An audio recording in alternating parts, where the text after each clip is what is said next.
Hey everyone, it's Cindy with Living Acts 29 Church. Thank you for joining me today. I'm here to continue the word to you in 22 with the reading of Numbers chapter 5.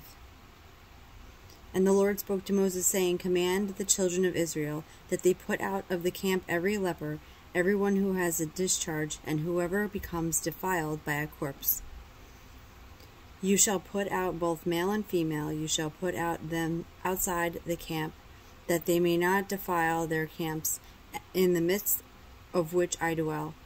And the children of Israel did so, and put them outside of the camp, as the Lord spoke to Moses, so the children of Israel did.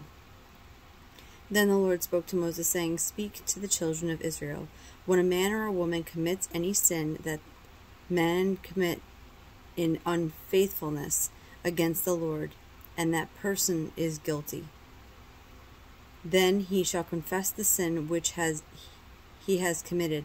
He shall make restitution for his trespass in full, plus 1/5 of it, and give it to the one he has wronged.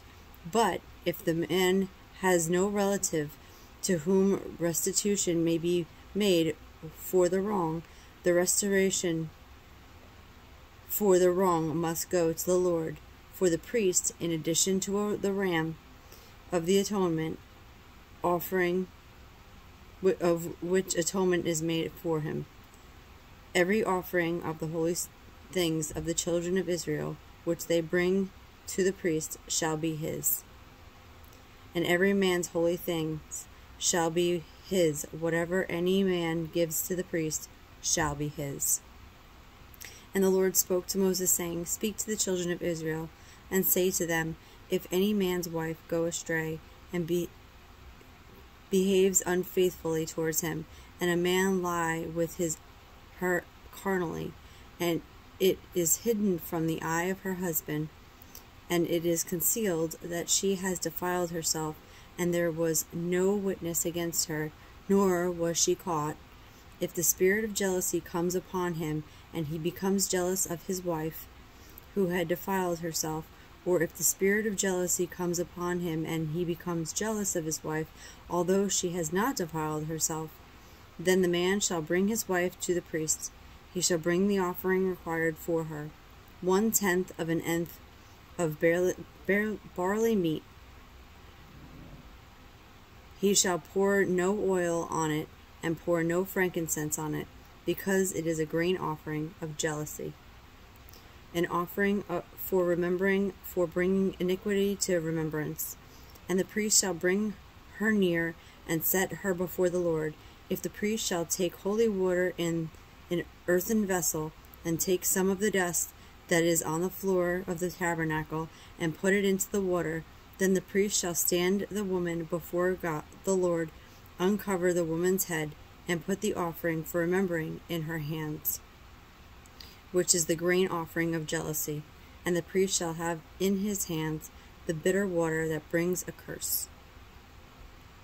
And the priest shall put her under oath, and say to the woman, If no man has lain with you, and if you have not gone astray to uncleanliness while under your husband's authority, be free from this bitter water that brings a curse. But if you have gone astray while under your husband's authority, and if you have defiled yourself, and some man other than your husband has lain with you, then the priest shall put the woman under the oath of the curse, and he shall say to the woman, The Lord make you a curse and an oath among your people, when the Lord makes your thigh rot and your belly swell, and may this water that causes the curse go into your stomach, and make your belly swell, and your thigh rot.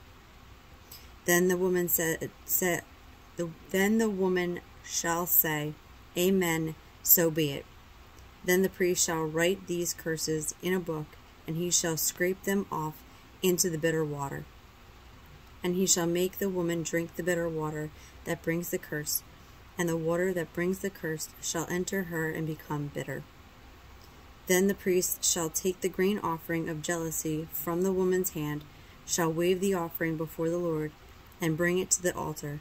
And the priest shall take a handful of the offering as its memorable portion. Burn it on the altar, and afterwards make the woman drink the water.